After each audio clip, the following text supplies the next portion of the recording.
Chai nasa, yana ye kwasi sao, yana ye kwasi sao ama.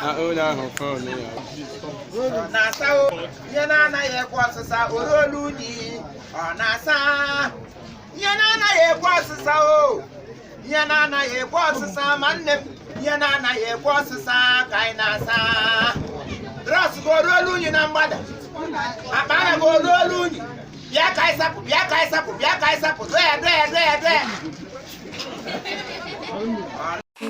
Igbo ndị ọma na-ege ntị anyị abịakwala n'ọzọ. Ana m ekele unu ndị mmiri ndụ azụ afa mbụ Nwanna Pascal unu ga-akpọkwa m Ikweto. Anyị si n'ụlọ ọrụ anyị nke a na-akpọ Chief Imo Comedy na-ewetara unu ozi n'ụbọchị nke taa. Anyị chọrọ ịkpọbata ofu onye otu anyị nke na-azọ ọkwa onye isi ala.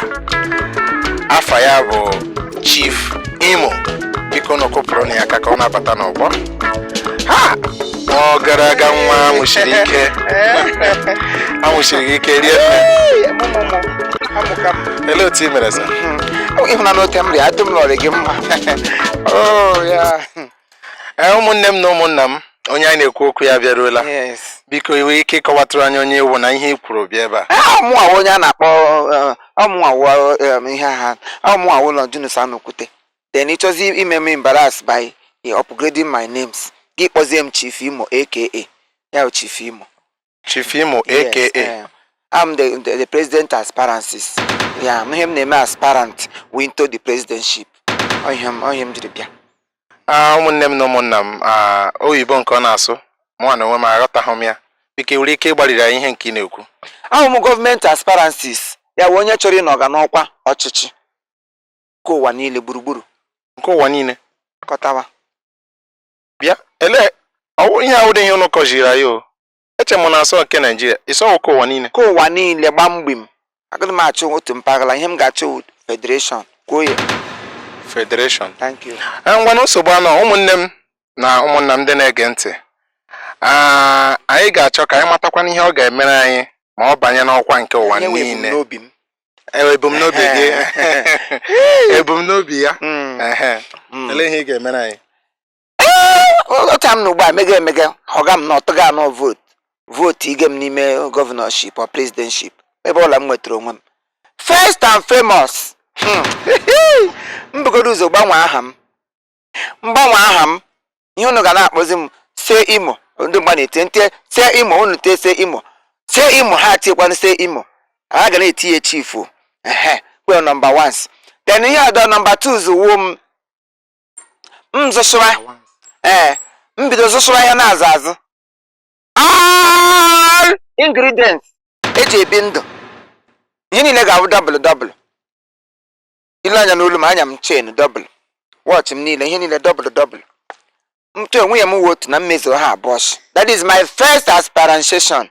Ya double wife. M chere ha abụọ m wụsa. Aspiration. Thank you. Mlo hana nwaanyị abụọ. Then mbrizo into America. Lekwe m na truck. President America ya truck. Mụ ya na-aba akpa maka jeep ele ihe na-efe n'elu helicopter. Private jets buklalo. Private jets. Thank you. Buklalo no private jets buklalo. Mlo. Mmadụ ụmụ ogbenye niile mmadụ ga-ebuzo riju afọ ma ya na-enye onye ọdọ. First of my father's family. Bidogodu from ụmụ m aga m ebu ego.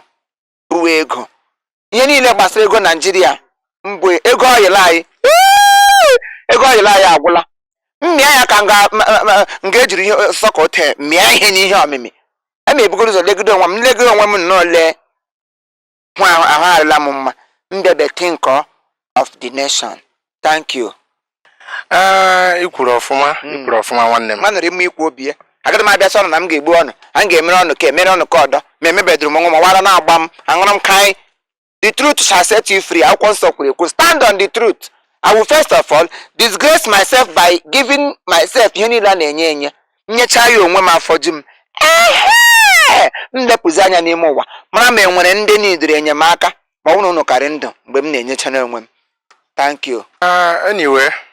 Ndị ọma na-ege ntị anụjuole m ntị unu ga-atụnyere ya ha ga-atụ ma atụrụ ma atụdụ nja ka m tegoro onwe m after all these days ade emerụsị mgbe ejiri tọọla gị ba ga ọgwụ ma atụrụ atụ ma atọdụ achọ ihe na tụja aka anyị tọọ ya penti ya wujila gị nga ahụ ya onye wee win o wetu na-eche eme you mustn't follow the normal procedure these days you go into voting onye ọbụla ị hụrụ gị kwụla gị nwee 40 voters ebutewe igbe ga-eju 1 million voters wetu na-eche eme nke magada pitch m ji aka m vote onwe m in once I vote myself in then m hụzi onye ọbụla ga-abịa vote m out aga m anọgide n'of 8 years nnọọ 8 years n'ọchịchị complete 8 years nnọcha ya mpụta ha ọdọ saga m abịa second teller unu eweli iwe second teller onye na-ateri ya mụ eshili ebe a pụọ nwa awaala thank you nye m ndị mmụọ egbe eluigwe mma gbagbukwe na ibere meme interview m ibere ajụ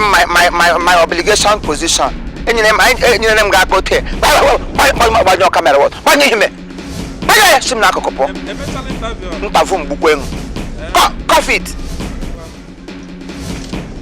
ego na m ọchịchị maka chukwu egbuole m ọnụ ụmụ nwaanyị isi mpe niile nọ n'ụwa nwude ha ote egbue aka nye egburu aka m onye kwuo m zọgbuo ya nye m ga-enye ọda m nwere ọda were sekuriti gbagbusie onye ọbụla mbụrụ egbe na ọga n'ọchịchị onye mee vinchọm mbulie mashin gọn famili niile na ala niile nọ n'ụwa ala ihe gbasara ala